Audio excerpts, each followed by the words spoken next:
There is a particular kind of silence that arrives after a marriage ends. It doesn't feel peaceful. It feels heavy, like the air in the house has suddenly gained weight. The refrigerator hums the same way it always did. The clock still moves, yet everything sounds unfamiliar. Like you're living inside a room that no longer recognizes you. Most people imagine divorce as paperwork and arguments, a sad chapter you eventually close. And for some, that is true. They grieve, they reorganize their lives, and slowly they move forward. But for others, divorce is not an event. It is a collapse. A quiet, internal earthquake that cracks the foundation of who they thought they were. Maybe you are one of those people. Maybe you wake up and for a few seconds forget, and then the reality returns like cold water. Maybe you walk through your days functioning on the outside, answering emails, paying bills, smiling at co-workers, while inside something essential has gone missing. Sleep becomes fragile, food tastes flat. The future looks like a hallway with the lights turned off. And the scariest part is this: you don't just miss a person, you start to lose the sense of yourself. You wonder, why am I not handling this better? Why does everyone else seem to survive while I feel shattered? If that is you, I want you to hear this clearly. You are not weak, and you are not broken beyond repair. What you are experiencing is a profound psychological and biological reaction to loss. Today, we are going to look gently at what is happening beneath the surface. In your brain, in your identity, and in the story of the future you believed in. Understanding this is not about analyzing pain, it is about finding a way back to breathe inside it.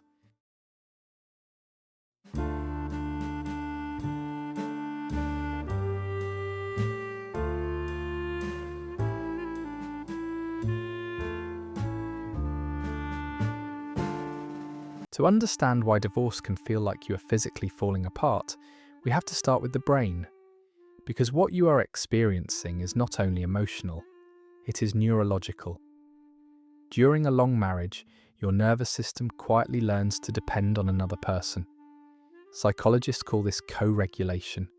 Your partner's voice, their presence in the kitchen, even the rhythm of their breathing at night become signals of safety. Each of those small ordinary moments releases dopamine and oxytocin, the chemicals that tell the brain, you are home, you are not alone. When the relationship ends, that chemical ecosystem collapses overnight. Neuroscientists studying people who were recently rejected by a spouse placed them in fMRI scanners and found something startling. The same regions that activate in a cocaine addict going through withdrawal lit up in their brains. In other words, your body does not experience divorce as a conversation, it experiences it as detox. This is why the mind becomes obsessive. You check their social media, not because you lack dignity, but because your brain is searching for a missing dose. This is why your chest tightens when you see their name, why memories arrive without permission, why you feel an urge to call even when logic tells you not to. The nervous system is screaming for a familiar source of regulation that no longer exists. Emotional pain also travels the same neural highways as physical pain, particularly through the anterior cingulate cortex. That is why heartbreak can make your stomach twist, your muscles ache, your breath feel shallow. Broken heart is not poetry, it is a sensory reality. At the same time, stress hormones like cortisol flood the body, keeping you in a constant fight-or-flight state. Sleep fragments, appetite disappears, thoughts loop in circles you cannot step out of. None of this means you're failing. It means your brain is trying in a very clumsy way to survive a loss it was never designed to face alone. The biology of withdrawal explains the pain, but it doesn't explain the emptiness, the feeling that something larger than a relationship has disappeared. That is the psychological earthquake known as the collapse of identity. In close relationships, we do not remain separate individuals standing side by side. According to the self-expansion model, our sense of self slowly stretches to include the other person. Their routines become our routines, their dreams blend with ours, and without noticing, we stop thinking in the language of I and begin living in the language of we. You become someone's husband, someone's wife, someone's partner in a shared story. Your calendar, your social circle, even the way you imagine the future is built around that joint identity. It feels natural, almost invisible, until it is gone. When divorce happens, the we dies, but the brain still expects it to be there. That is why people often stand in front of a mirror and feel like they are meeting a stranger. Who am I if I am not her husband? Who am I if I am not providing for this family? These are not dramatic questions. They are symptoms of a self that has lost its center. Psychologists describe this as role engulfment. The relationship consumed so much of your identity that very little remained outside of it. And when that structure collapses, you don't just mourn a person, you mourn an entire version of yourself. The hobbies you abandoned, the friends you drifted from, the dreams you postponed, all of it suddenly becomes visible in the silence. This is why the pain can feel disproportionate. You're not only grieving a partner, you are grieving a meaning system. The map that told you who you were and where you were going has been erased. Standing in that blank space is terrifying, but it is also the first moment in which a different self can begin to form. One that is not borrowed, not blended, but genuinely yours. Most grief looks backward. We mourn what we had. Divorce creates a different, quieter kind of mourning. Grief for what never arrived. Human beings live ahead of themselves. Long before tomorrow comes, the mind has already built it. During a marriage, you design an entire private future.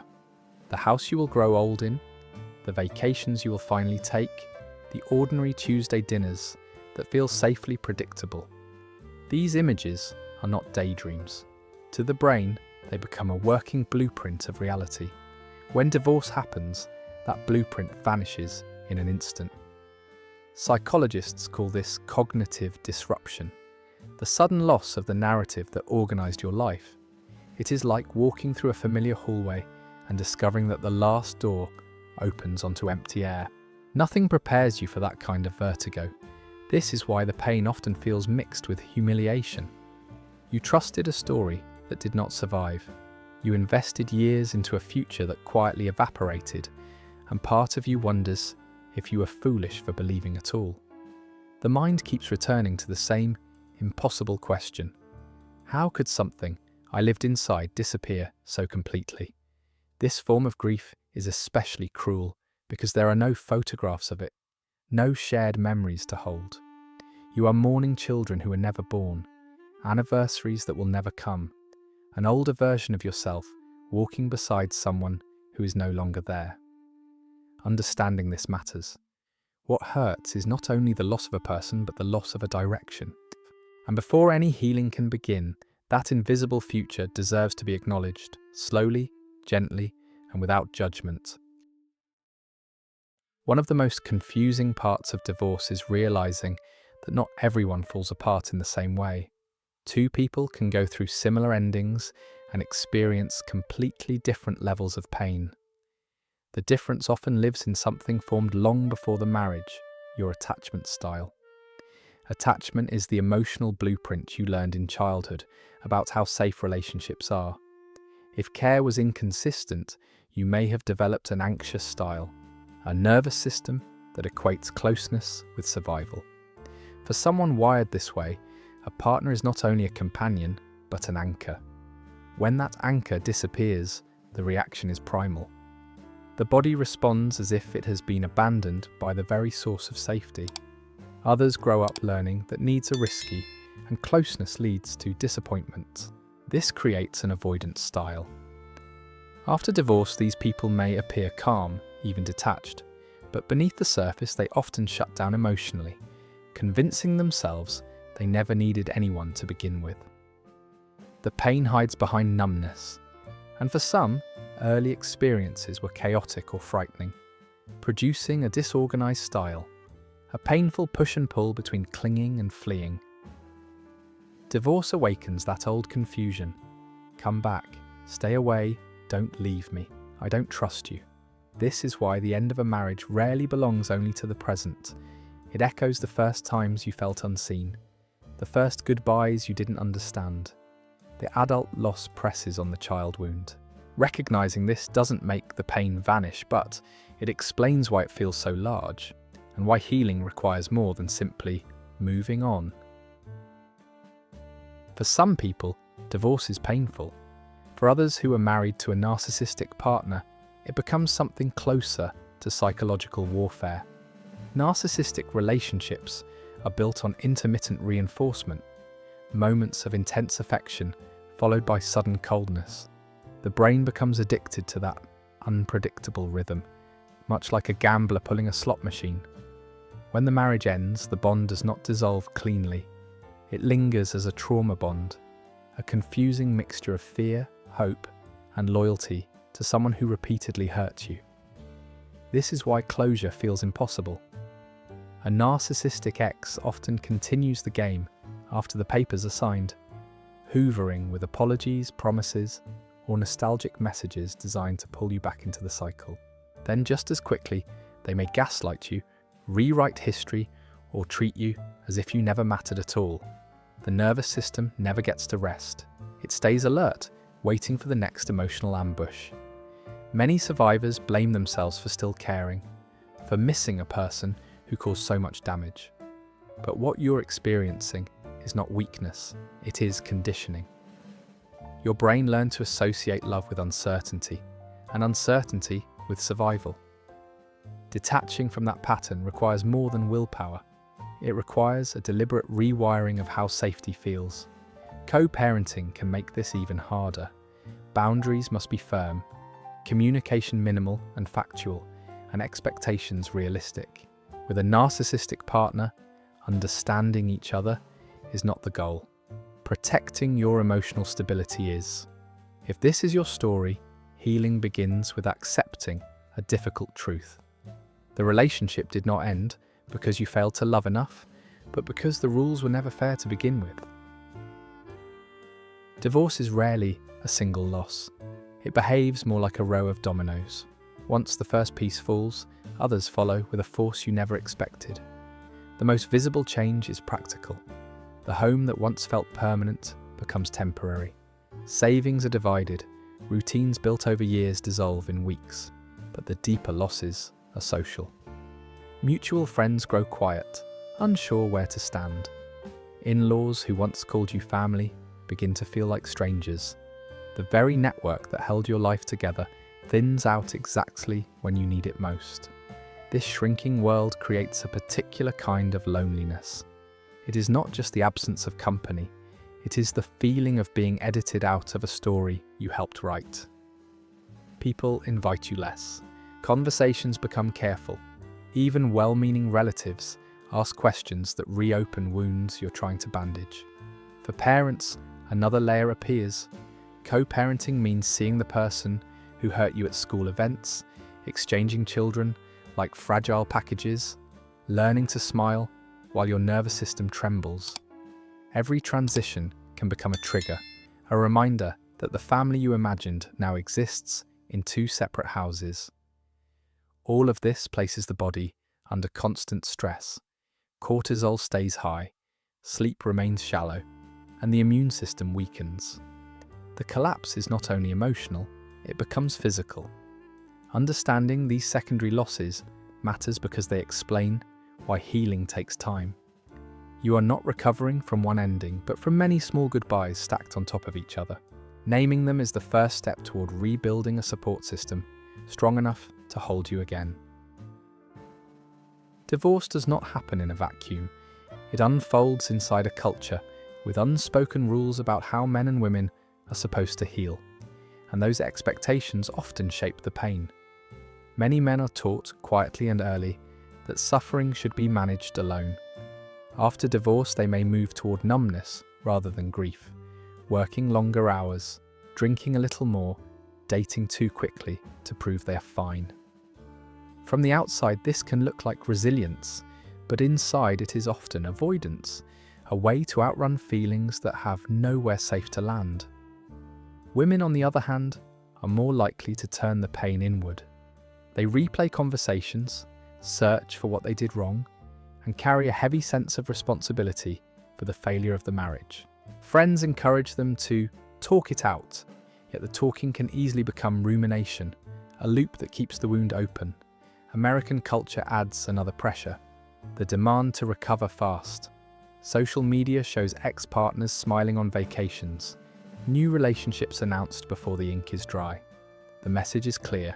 Moving on quickly equals strength, but speed is not healing. It is performance. Recognizing these cultural scripts allows you to step outside them.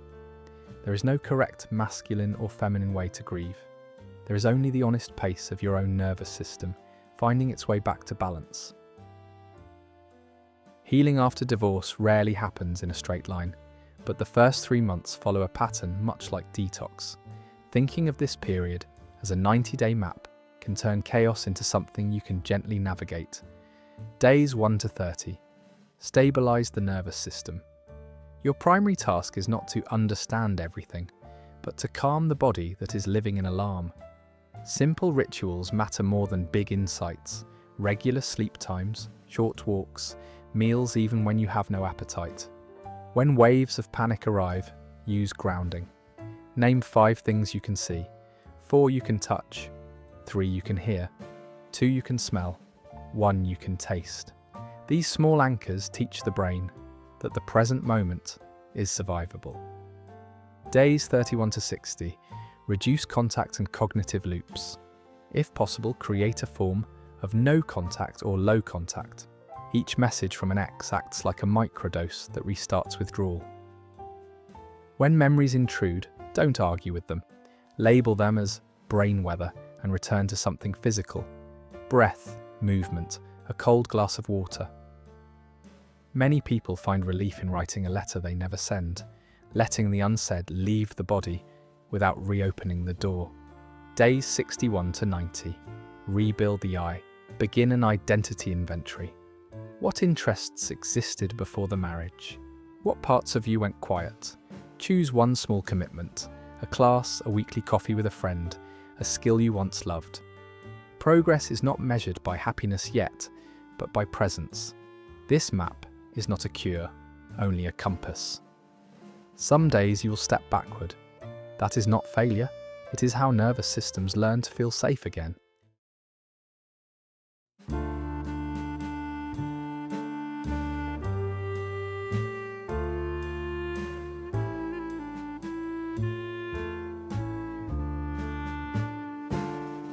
At some point, usually when you least expect it, the noise begins to soften.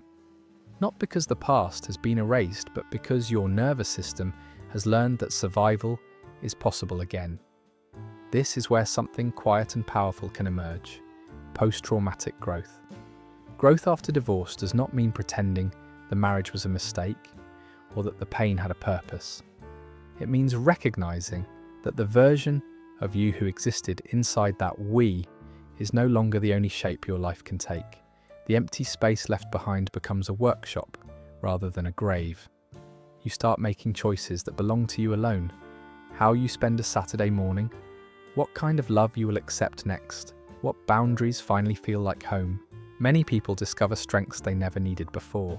The ability to sit with discomfort, to rebuild friendships intentionally, to trust their own judgment again. The self that rises from this season is not the old one restored. It is a wider, more honest design. If you are still in the early rubble, hold this gently. Healing is not dramatic. It is a collection of ordinary days slowly stacked together. One morning you will realize you laughed without forcing it. Another day, you will notice the future no longer looks dark, only unknown, and unknown can be spacious.